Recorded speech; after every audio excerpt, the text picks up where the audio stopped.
Olá pessoal, estamos aqui com a aula 9 da unidade 3. Bom, nós iremos tratar aqui sobre o meio ambiente e as relações ecológicas, como isso tem que ser necessário ser debatido na contemporaneidade.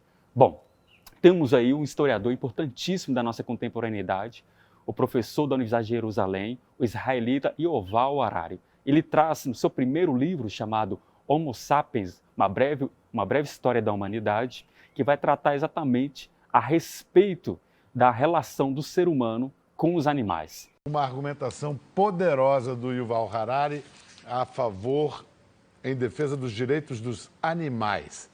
O Harari considera imoral, talvez um dos maiores crimes da espécie humana, a maneira que nós tratamos os bichos, só por eles serem menos inteligentes que nós. To highlight the case that we are threatened by a super species to go over sapiens, you talk a lot about the way we treat animals. Could you elaborate on that? Yes, I think it's one of the biggest crimes in history ever is the way that humans treat other animals, especially farm animals. Today we know from scientific research that cows and chickens and pigs and so forth, they are sentient beings. They have awareness, they have emotions, they have sensations, they can feel pain, they can feel fear, they can feel love, and we are causing immense suffering to billions of animals on a yearly basis. So the entire milk industry is built on breaking the most basic bond in the mammal kingdom, which is the bond between mother and offspring. So what they do in the milk industry, they within hours or days of the birth, they separate the mother from the offspring, usually fatten the offspring and slaughter it to sell it for meat, and then milk the mother cow to sell this to humans. And the emotional distress that we cause to both the mother cow and the offspring is immense. And what does this have to do with the superspecies and sapiens? Well, when people hear about how we treat animals and they need to justify it, they usually use two arguments. Sometimes they say, oh, but the animals don't feel anything. How do you know they feel anything? They don't feel pain, they don't feel distress. And this has been disproven by science. So the other argument people use is, oh, okay, yes, the cows, they can feel pain and they can feel distress, but they are less intelligent than us. So we have the right to use less intelligent species to our purposes. So the same thing could apply to humans, exactly. This is the danger. I mean, if you think intelligence is the most important thing in the world, and if you're more intelligent, you can do whatever you like to the less intelligent entities, then in 100 years, humans will not be the most intelligent entities around. Artificial intelligence is likely to be far more intelligent than us. So if we can do whatever we want to the cows because they are less intelligent, then AI will have the right to do whatever it wants to us because it will be far more intelligent. Thank you very much. Thank you. E ele vai destacar como que a relação das pessoas, do ser humano com o cachorro, já se perpassa há mais de 15 mil anos atrás. Ou seja, ele vai colocar que os cachorros, já naquela época, há 15 mil anos atrás, eram usados para caçar e guerrear, também como sistema de alarme contra os outros animais selvagens e intrusos. Bom, com o passar das gerações, as duas espécies, o ser humano com o cachorro, coevoluíram para se comunicar um com o outro.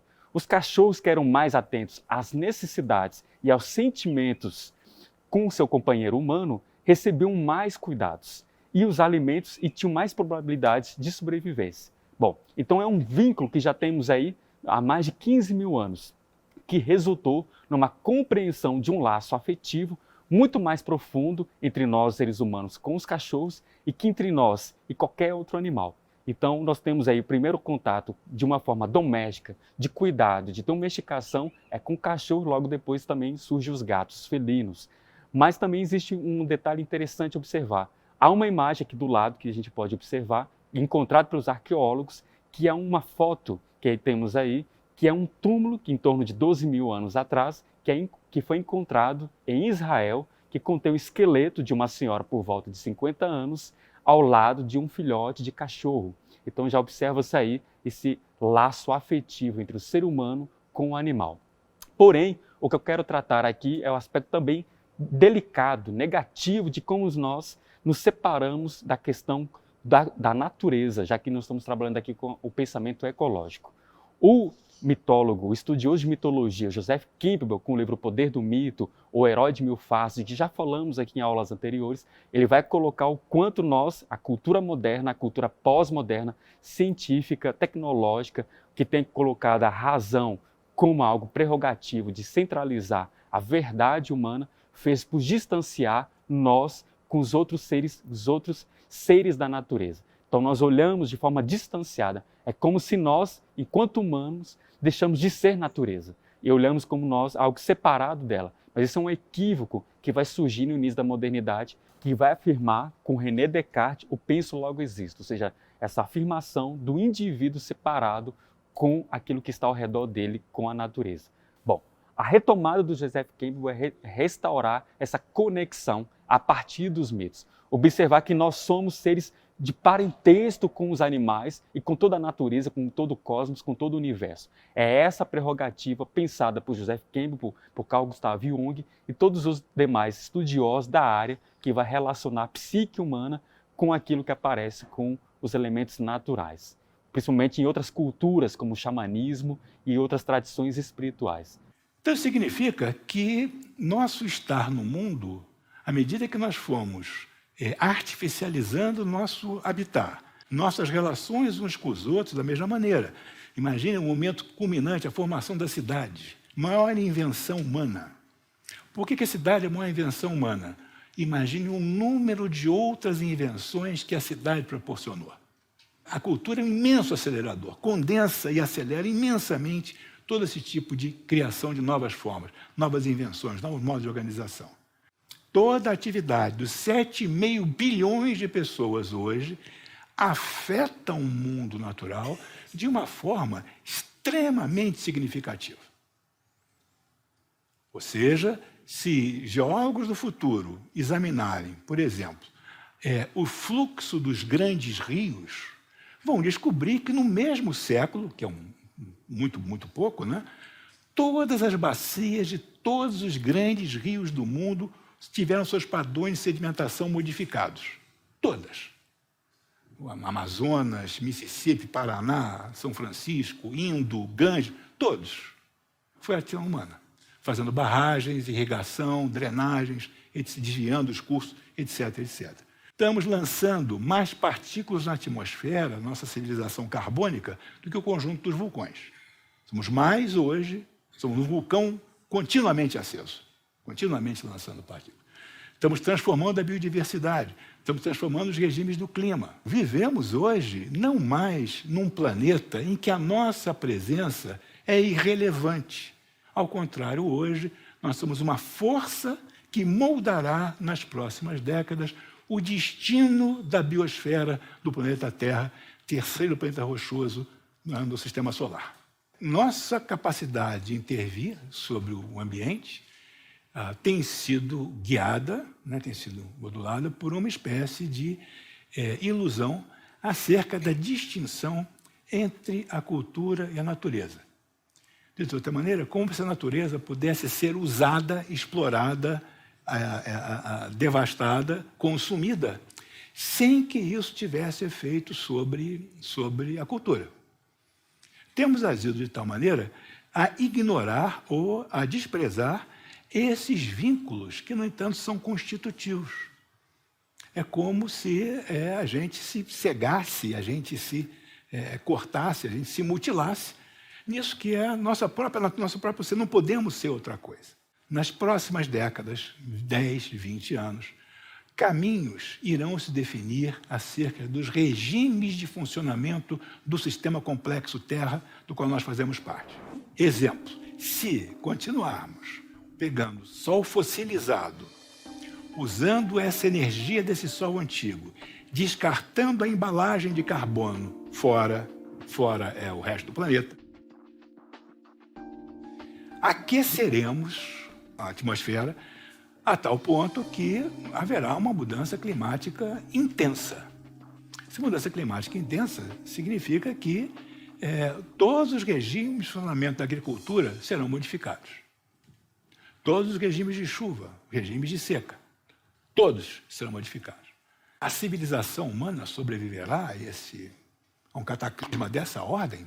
Temos também aqui uma referência do economista, um professor de economia da Universidade de São Paulo, da USP, Ricardo Abramovay. E ele vai trazer essa relação do quanto nós estamos superficiais, ou seja, estamos na superfície de uma relação não profunda com a natureza. Vejamos um pouco a sua abordagem dada na entrevista com a Abu Janra no programa Provocações. Professor de economia na USP, ele é Ricardo Abramovay. Ricardo Abramovay, frase sua.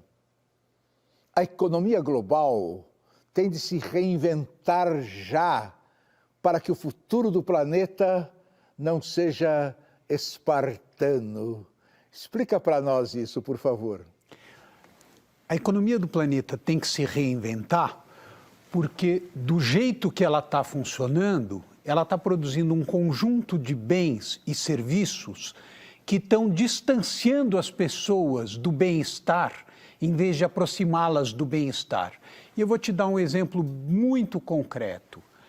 Petróleo, tá certo? A gente está produzindo, não cada vez menos, mas cada vez mais energia a partir de combustíveis fósseis.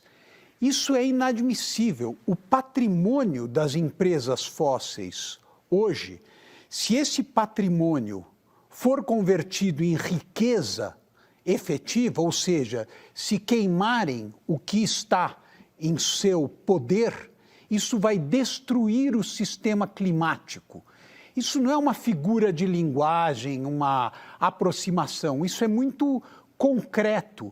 Portanto, nós vamos ter que rever o que nós entendemos por riqueza, o que nós entendemos por bens e serviços que beneficiem a sociedade e não prejudiquem a sociedade. Então nós vimos aqui a fala do professor Ricardo Abramovay a respeito dessa crítica do distanciamento que temos com a natureza, com o meio ambiente e que é preciso repensar. É interessante que, retomando os estudos do Yuval Harari, no primeiro livro já citado aqui, O Homo Sapiens, Uma Breve História da Humanidade, ele vai colocar, por exemplo, a relação do agronegócio, da agropecuária, que faz com que a gente torne, por exemplo, os animais como o boi, a vaca, enfim, de um olhar totalmente de produto, de ser algo ser consumido. Por exemplo, um bezerro em uma fazenda industrial, vai colocar o autor, imediatamente após o nascimento, o bezerro é separado da mãe e trancado em uma jaula minúscula, não muito maior do que seu próprio corpo. Lá, o bezerro passa o resto da vida, em média cerca de 4 meses, conforme podemos olhar aqui na nossa imagem. Nunca sai da jaula nem pode brincar com os outros bezerros, ou mesmo caminhar, de modo que seus músculos não se desenvolvem. Músculos fracos, nesse caso, significa uma carne macia e suculenta. A primeira vez que o bezerro tem uma chance de caminhar é em relação ao matadouro. Em termos evolutivos, o boi representa uma das espécies de animal mais prósperas que já existiram. Ao mesmo tempo, está entre os animais mais sofridos do planeta, exatamente por esse olhar mercadológico que coisifica, ou seja, que reifica o ser animal como produto somente para ser um produto de venda, de ser algo ser vendido. Bom, então essa relação que nós temos que colocar em crítica.